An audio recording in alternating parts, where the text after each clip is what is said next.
This morning we'll have the principles of ecology. It's actually a three-parts discussion. But for this morning, we'll have only the 1.2.1, the Earth's ecosystem. What is ecology? It comes from a Greek word, oikos, which means homestead or house. Okay? And ology means study. If we combine that one, it's basically just uh, mean the study of your house or your home. Okay? It is a biological science that studies the relationship between organisms. Okay, maraming organisms or kung buhay, we call that one living things and their environment or the non-living things. This plays an important role in environmental science. So a major focus of ecology is the study of ecosystem. Now, in short definition, it also the study of the yung structure and then yung function of the ecosystem. That therefore conclude that the basic unit of ecology is our ecosystem. Now, just like environmental science that we defined no, on our first lecture, it is also a disciplinary study. Ano ba yung transdisciplinary natin? It uses no, other information from various scientific fields, physical and natural sciences, such as this one, mathematics, and these are just few. You have chemistry, physics, geology, and many other. And also, hindi natin kakalimutan yung social. Napaka importante ng social kasi kahit, again, nasa iyo na ang yung information. But without human that will manage and implement it, wala ding saysay.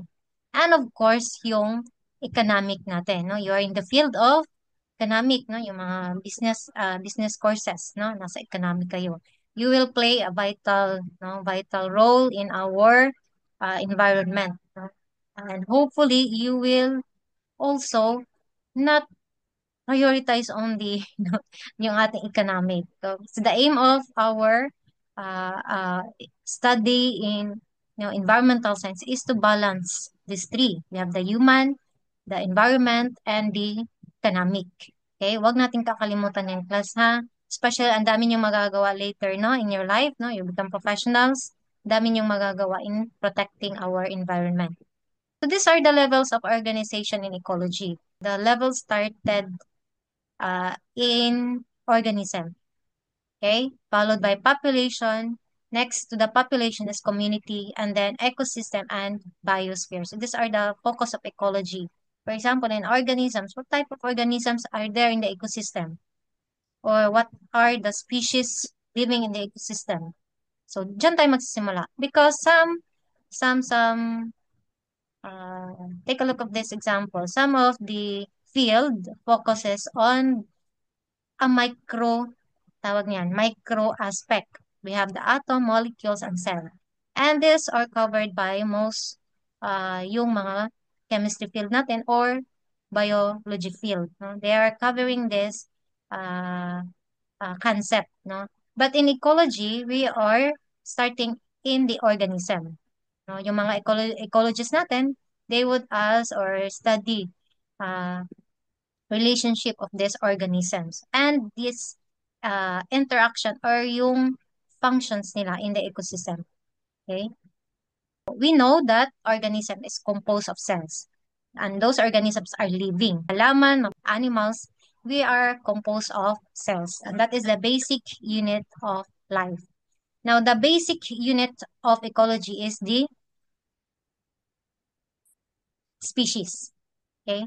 Walang species class plural, ano lang siya, but it is species. So the smallest unit of classification of biological organism. And that species, we have that term individual or organism mismo. This is a species that are alike, okay, in structure and function. Let's say structure. Anong structure? Physical structure niya, okay, or physical attributes. And what are its functions? Okay? Magkaparehas dapat. And this individual of the same species can breed with each other. That means they can produce, no, reproduce, okay? And interbreed, no? Kung hindi sila they are not of the same species, therefore, they cannot interbreed. What is population? So this is a group of organisms of one species that interbreed and live together in the same place at the same time.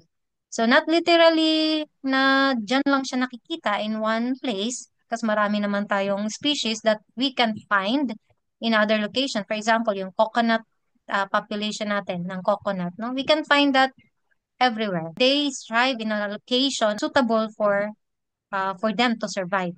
So that is a population of one species of, let's say, coconut. Now, in this example, zebras, no? They may be coming in a flock, but of course, in other countries and other locations, we can also find zebras. So, and then they can interbreed. Now, example, the zebras and the lion, these are not of the same species. So, anong nangyayari? They are two different species. So, they cannot be called as one population. So, dalawang population yan.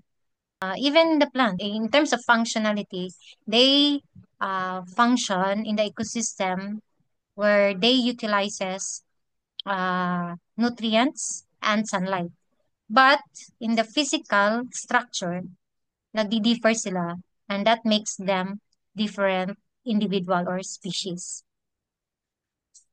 Now, the genetic diversity, we can find this in every population. The same species, but there's still uniqueness. Makes each other not totally the same.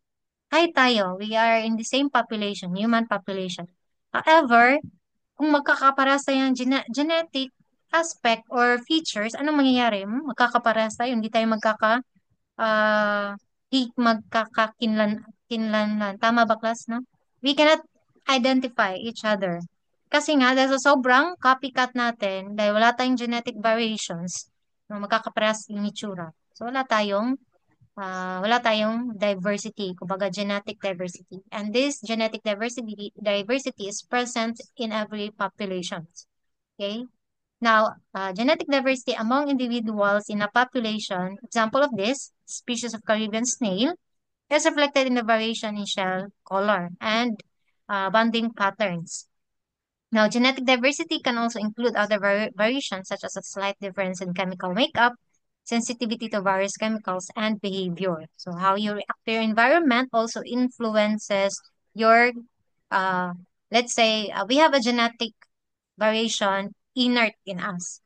Okay, like it carries in our DNA. However, the the environment also or the nature itself also influences that one in a long run. So that is what we call adaptation. Kumbaga, because of our conditions in the environment, easily our characteristics changes through time. So then that changes will be adapted to us, no? And then that will then later comprises our genetic diversity. So yun yung sa biology, di ba? We have adaptation. No? That is how we evolve, no, as species in the environment. Next to population is your community. Now, by definition, uh, it consists of all the populations of different species living in a particular area. Okay, from single individual up to populations, dumadami na yung populations, and then the group of populations now is what we call community. Okay, this is an example of a community or what we call biological community. No, ano lang siya, it could be just a simple pond here, but you can see three or more, no, populations in that. We can call that one community. And they are interacting in that community. Now, moving from community, papunta tayo sa mas malaki. And we have next to community is ecosystem. We have a community of different species interacting with one another with their non-living or abiotic environment of matter and energy. Now, what's the difference of ecosystem and community? strictly, yung definition natin sa community, wala siyang in-include na kung literal natin na ano class, no?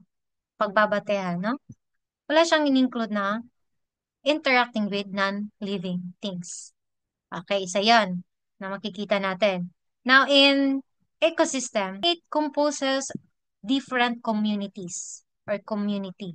Highlighted here the interaction with their non-living or abiotic environment of matter and energy. So, yung of matter and energy, ito na yung kanyang functional aspect ng ecosystem. Now, yung community is just the structural aspect, no? Kumbaga, yung sino lang yung nandun, no? Yung buhay, no? Na mga population. And in terms also of the scope, no? Mas malaki ang ecosystem. Ecosystem is our major structural and functional unit of ecology. When we say eco, that's the study of our environment. And system, ano yung system? Human body. We have a lot of system. Ano-ano nga yung system ng human body? We have digestive system, respiratory system, ano pa? Nervous system po, ma'am. Yun. Cardiovascular system. Thank you, Josh. No? Now, yung system is like a collection of your part that functions as a whole. Okay? Yung sa digestive system natin, ayun yung parts ng doon, no? And then pag i-connect natin sila, no, nagpa-function sila as a whole. So that is basically the same with ecosystem. Kung ano-ano yung mga components mo dyan sa loob, no? Mga maliliit man yan na parte, but function as a whole. So they are connected with each other. So hindi mo pwedeng i-imbalance or pipiliin mo lang yung, ito lang yung gusto ko na system kasi ito lang yung maganda. No, because you will be imbalancing the system. Now, there are three kinds of ecosystem. We have terrestrial, freshwater, and marine. Okay, now, the components of ecosystem, we have these two classification. We have the biotic and the abiotic. So, tanggalan nyo lang isang A dyan sa abiotic. Yung common word nila is biotic. Now, when you say abiotic, you just have an A here means not or without. So, meaning without life. And that is non-living things. And what are these non-living things? No? We already discussed everything. No?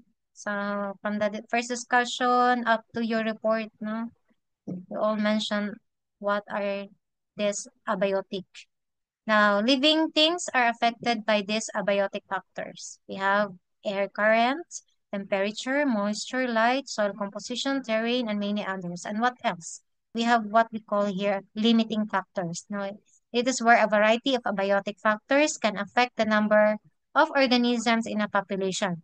Sometimes one or more factors known as limiting factors. Kumbaga sa four principles of sustainability, nagpo-fall siya sa population control. Etong aspect na to. Diba? Halos lahat ng species mag-overshoot pag walang population control.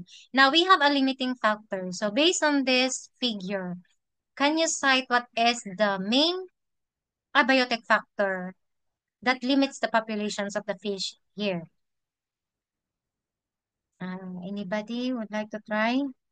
Based on the diagram or the graph. Okay. In this horizontal axis, we have the variable temperature. Now, this temperature, ano siya, abiotic or biotic? So, this is abiotic. Now, as the temperature going to your right, the optimum. Kung saan yung optimum, pasok siya sa kanyang tolerance, mas nag-i-strive yung population ng isang organism. Now, pag sobra na, that reaching into zone of physiological stress, and then, look at the condition. Tatlo, tatlo, tatlo. Tatlong na lang yung species nag-i-strive. Now, to the extreme left, ano nangyari? Zone of intolerance. Talagang zero na yung species. Now, the same with the other side. Diba? Kung sobrang lamig naman ng temperature, anong nangyayari? The same, no? Kung sobrang lamig, kung hindi niya kaya, hindi siya sanay, no? Hindi siya pang Arctic na species. Now, this is just one example of the limiting factors, no? which is our abiotic factor, is the temperature and how it affects the population of this marine species. Now, can you think of another abiotic factors that limit somehow the population of an organism? Can Ano po, you cite an if ever po, example? okay po. If ever po na masyado malakas po yung tag-ulan, sabihin po natin na may certain instances po na umulan sa isang disyerto doon sa may, sabihin po natin sa Dubai.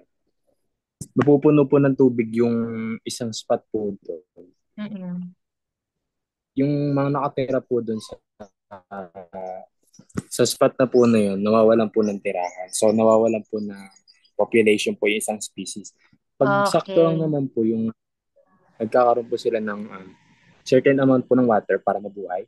Pag hindi naman po Mm-mm. umulan, nawawalan din po sila ng inumin. So, naglilid din po sa loss ng population nila. Mm-mm. Okay, thank you, Justin. No, tama, no, water. Ang point ni Justin is the amount of water coming from heavy rainfall, no, na which is yung ecosystem na yan is not basically maintained by water. Na kung ano lang yung nandoon na native species doon na hindi sanay, no, sa sobrang tubig, na that can affect their population. They can hardly adapt, no, with the abrupt change of their environment. So, thank you, Justin. No, yun. Now, let's move to the biotic. Tapos na tayo sa abiotic plus, ha? And the components of biotic, we have producers, consumers, and decomposers. They are the living components of ecosystem. Hindi natin kaya yung function ng plants wherein they produce their own food, no, through photosynthesis. Now, they also called autotrophs. Now, consumers, we define that everything else. Pag hindi ka producers, doon tayo sa everything else. Consumers that get energy from producers or also get energy from other consumers. Now, we have herbivore, first level. Sila yung una na kumakain sa mga producers. We have the second level is the carnivore. And the third level is the omnivore. Now, this is an example of carnivore. Now, this is an example of human. We have omnivore. And the rest, we have here the big predators. We have carnivore. Now, their diet is mainly meat. Now, these are an example of herbivore. Okay? Decomposers, kumbaga, commonly called as decomposers that feed on bacteria, animal, which is what we call bacteria. Okay? Now, what are the role of this? They are very important. Kaya nga sabi ko noong sa mga lectures ko, baka mas mahalaga pa sila kaysa tao. Kasi they are cleaning our environment, no? They are converting these dead matters or dead animals into what? Nutrients. Okay? Kaya, kung pag-change mo lang ng isang abiotic dyan, no, sa isang soil ecosystem, no, change mo yung acidity, change mo yung ano pa bang nutrient level dyan. No, it can affect the population of this microorganism. Kaya anong tinatapon mo sa lupa o sa tubig na may microorganisms and yung functions na is this. No, no, you